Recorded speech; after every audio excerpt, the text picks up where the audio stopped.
Et le monde paysan concentre aussi l'actualité nationale. Pas de producteurs, pas de cacao. Et c'est cette problématique que les acteurs du cacao et du chocolat ont mis en avant au cours des 9e journées nationales du cacao et du chocolat qui ont débuté ce samedi à Abidjan. Et la Côte d'Ivoire a présenté son schéma de gouvernance pour garantir la pérennité de la filière tout en améliorant la rémunération des producteurs.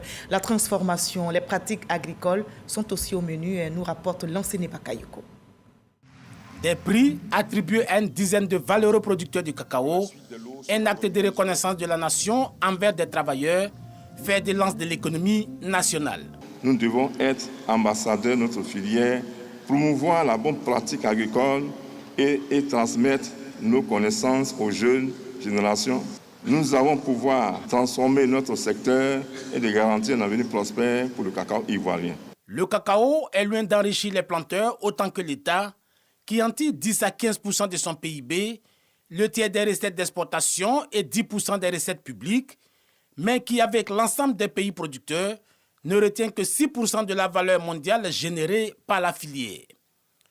Les planteurs ne perçoivent au final que 3% de la richesse créée par le secteur du chocolat. Et pourtant, le cacao n'est pas seulement un produit qui fait de la Côte d'Ivoire le premier producteur mondial.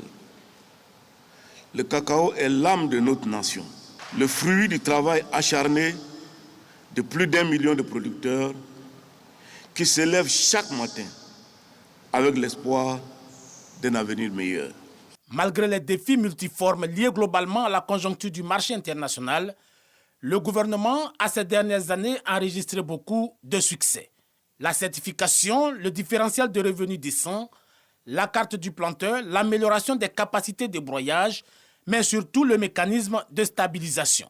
Notre mécanisme de stabilisation du prix évite ainsi d'être confronté aux aléas des incertitudes du marché et permet de garantir un revenu stable, quelle que soit la conjoncture.